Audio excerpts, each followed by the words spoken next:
مسیح کے زندہ اور جلالی نام میں سب کو سلام۔ خدا کا شکر کرتے ہیں، باپ جی کی تعریف کرتے ہیں کہ اس کے بڑے فضل کے لیے، اس کے بڑے کرم کے لیے کہ اس نے ہم سب پر رحم کیا اور ہم سب کے لیے اس نے اپنے آپ کو کفارے کے لیے عطا کیا، کیونکہ خدا نے انسان سے ایسی محبت کی کہ اس نے اپنا اکلوتا بیٹا ہم سب کے لیے بخش دیا، تاکہ ہم سب اس پر ایمان لائیں اور بچائے جائیں، ہلاک نہ ہو بلکہ ہمیشہ کی زندگی پائیں۔ پریز دی لارڈ۔ اور جس طرح ہم نے دیکھا کہ کس طرح خدا نے اس جو خدا کا پلان تھا جس کو پورا کرنے کے لیے باپ نے ہمارے لیے دنیا میں انہیں بھیجا تاکہ ہم سب بچائے جائیں، تاکہ ہمیں زندگی ملے۔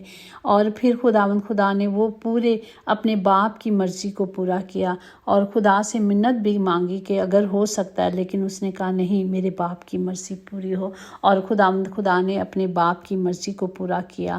اور سارے وہ مشکل اور وہ وقت جو خدا کے آخری وقت ہم نے دیکھا کس طرح عدالتوں میں پیش کیا گیا، باپ کس طرح مارا گیا، کس طرح تھوکا گیا، کس طرح کوڑے جو مارے گئے کم 40 ان کے بدن پہ، وہ ہماری سب بڑی بیماریوں کے لیے تھے تاکہ ہم کبھی بیمار نہ ہوں، کیونکہ انہوں نے اپنا بدن اس لیے توڑا کہ میں اور آپ ہمیشہ کی شفا پائیں اور ہمیشہ کی زندگی پائیں۔ اب ہم دیکھ رہے ہیں کہ خدا نے آخری مرحلہ پر آخری وقت جو کلمات اپنے مبارک منہ سے عطا کیے تھے، وہ جو آخری باتیں تھیں جو ہمارے لیے انہوں نے کہیں، وہ پہلا کلمہ، آج کا پہلا کلمہ لوکا کی انجیل اس کا 23واں باب اس کی 34 آیات میں یوں محکوم ہے، یسوع نے کہا، اے باپ ان کو معاف کر، کیونکہ یہ نہیں جانتے کہ یہ کیا کرتے ہیں۔ پاک کلام پر جان پر خدا کی برکت ہو، خدا کا شکر ہو، خدا کی تعریف ہو۔ ہم دیکھتے ہیں کہ وہ لوگ جو خدا کو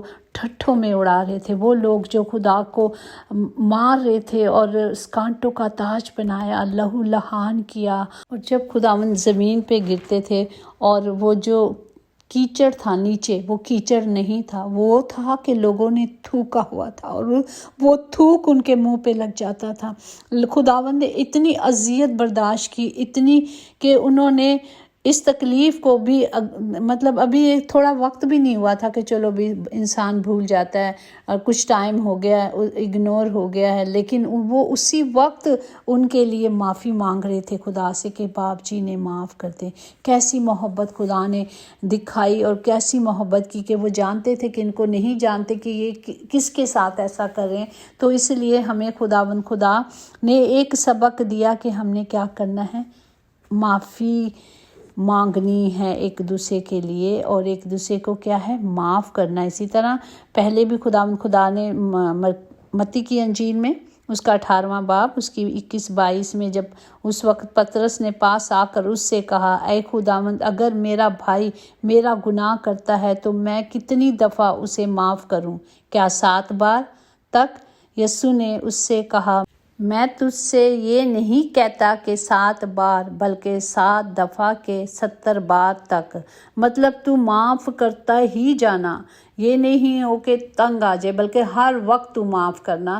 جب بھی تیرا بھائی گناہ کرے یا غلطی کرے، خطا کرے، بھائی کون؟ یہ نہیں کہ جس کا صرف آپ کے ساتھ بلڈ ریلیشن ہے، وہ جو ہم مسیح میں سب بہن بھائی ہیں، جو آپ کے قریب ہیں۔ جس طرح خداوند ہیکل میں تھے تو شاگردوں نے آ کے کہا کہ تیری ماں اور تیرا بھائی باہر ہے، تو اس نے کہا میری ماں اور میرا باپ بھائی یہ ہیں جو میرے ساتھ میرے پاس ہیں۔ تو خدا نے ہمیں سکھایا تو ہمیں کیا کرنا ہے، جس طرح خدا نے ہمیں چل کر دکھایا، اس نے اپنے لہو سے ہمیں یہ سینچ کر دکھایا کہ ہمیں ایک دوسرے کو معاف کرنا ہے۔ جس طرح ہم دیکھیں تو جب متی کی انجیل ہے اس کا 6 باب اور اس کی 12 اور 15 میں ہے کہ، اور جس طرح ہم نے اپنے قرض داروں کو معاف کیا، تو بھی ہمارے قرض ہمیں معاف کر، اور ہمیں آزمائش میں نہ لا بلکہ برائی سے بچا، کیونکہ بادشاہ اور قدرت اور جلال ہمیشہ تیرا ہی ہے، آمین۔ اسی لیے کہ جب ہم ایک دوسرے کے گناہ معاف کریں گے، قصور معاف کریں گے، تو ہمارا آسمانی باپ بھی ہمارے گناہ معاف کرے گا۔ اگر ہم آدمیوں کے قصور معاف نہ کریں گے تو ہمارا باپ بھی ہمیں کبھی معاف نہیں کرے گا۔ سنیں، ہمیں کبھی معاف نہیں کرے گا۔ کلام مقدس میں بھی یہ بھی محکوم ہے کہ اگر تیرا بھائی تجھ سے ناراض ہے اور تجھے یاد آ جائے کہ تو مذبح پہ خدا کی حضوری میں آیا، تجھے یاد آ جائے کہ وہ ناراض ہے، تو جا کے پہلے اس سے صلح کر کے اور پھر آنا۔ تو ہم جب خدا کی حضوری میں آئیں، ہمیں پتہ لگتا ہے، ہمیں پتہ ہے کہ میں کس سے ناراض ہوں۔ میں ایک دفعہ کی بات ہے کہ ہم چرچ میں تھے اور میری چھوٹی بہن ہے اور وہ مجھ سے ناراض تھی اور میں بھی اس سے ناراض تھی۔ میں نے پہلے چرچ میں ہی اس سے معافی مانگی، خدا کی حضوری میں جانے سے پہلے۔ معافی مانگنے سے کوئی چھوٹا نہیں ہو جاتا، اور چھوٹا خدا کہتا ہے کہ جس نے خدا کی حضوری میں جانا ہے، خدا کی بادشاہی میں جانا ہے، اس کے لیے لازم ہے کہ وہ چھوٹا بنے۔ تو ہمیں چھوٹا بننے میں کوئی اعتراض نہیں ہونا چاہیے۔ ہمیں یہ نہیں ہے کہ وہ ایسے ہے ویسے ہے۔ وہ کون ہے جس کی خاطر میری برکتیں رکے؟ کوئی بھی نہیں۔ وہ میرے خدا سے بڑھ کر کوئی نہیں۔ ہمیں انہیں معاف کرنا ہے تاکہ میری اور آپ کی برکتیں نہ رک جائیں۔ میں ایک لیڈیز تھی، وہ پاسٹر کے پاس روز آتی تھی اور اسے کہتی تھی کہ وہ اسے فالج ہوا تھا، تو اس کا ایک سائڈ جو تھا وہ کام نہیں کرتا تھا، تو وہ روز آ کے جب بھی چرچ آتی تو پاسٹر کو کہتی میرے لیے دعا کرے۔ پاسٹر نے کہا کہ آپ کے لیے دعا ہو چکی ہے اور ہیلنگ ریسیو کرنی ہے صرف آپ کو۔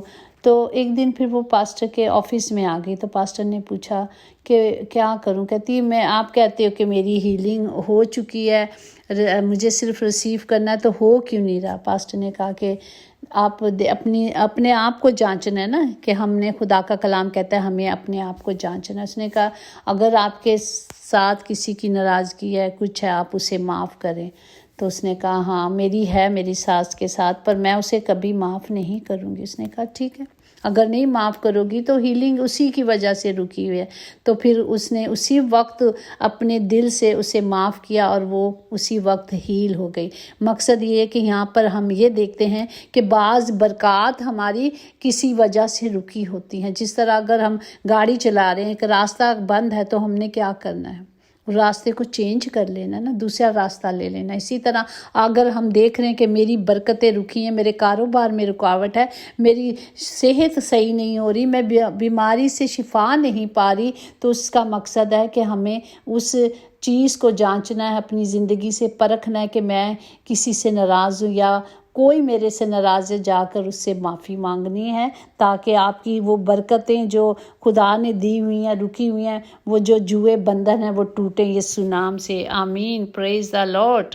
کلام مقدس میں محکوم ہے کہ اپنے ستانے والوں کے لیے ہم نے دعا کرنی ہے، اور جو برکت مانگنی ہے ان کے لیے، جو بھی ہے ہمیں اپنے دل سے انہیں معاف کرنا ہے۔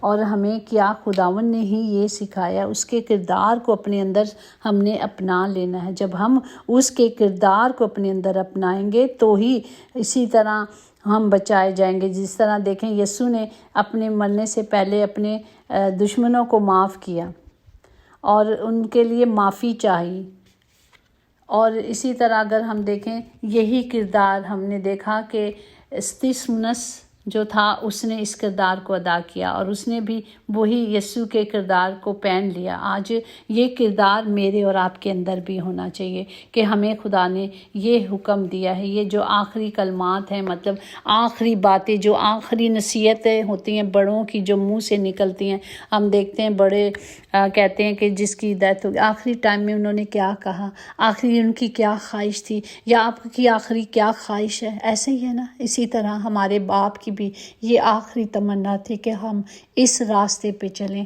ہم ایک دوسرے کو معاف کریں، ایک دوسرے سے معافی مانگتے رہیں۔ اگر غلطی ہوتی ہے تو ہمیں پتہ ہے کہ میں نے غلطی کی ہے، تو اس کا اقرار کرنے کے لیے بھی کبھی بھی ہم نے شرمانا نہیں، ہمیں صرف معاف کرنا ہے، کیونکہ ہم یہ جانے کہ میرے خدا نے یہ تربیت دی ہے، میرے خدا کی آخری تمنا تھی، میرے باپ کی آخری خواہش تھی، یہ میرے باپ کا آخری حکم تھا کہ مجھے اسے تائے تکمیل تک پہنچنا ہے، تاکہ جیسے ماں باپ یا بڑے کوئی مر جاتا ہے تو ہم یہی کہتے ہیں نا کہ نہیں میرے باپ کی آخری خواہش تھی، مجھے وہی کرنا ہے۔ اسی طرح میرے آسمانی باپ کی بھی آخری یہی خواہش تھی کہ ہم ایک دوسرے کو معاف کریں اور ایک دوسرے کا دل نہ دکھائیں، کیونکہ اس دل میں خدا رہتا ہے، اور دلوں گردوں کو جانچنے والا خدا ہے۔ ہمیں اپنے دل کو پورے طور سے پاک اور صاف کرنا ہے اور خدا کے پاک حکموں کو ماننا اور اس کی مرضی پہ چلنا ہے۔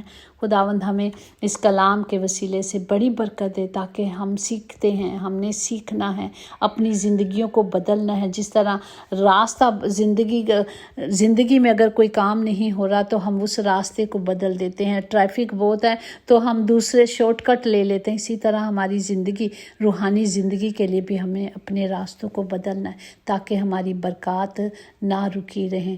ہمیں آگے بڑھنا ہے، کیونکہ اب وقت ہے کہ ہم آگے بڑھیں اور خدا کی حضوری میں رہیں۔ God bless you.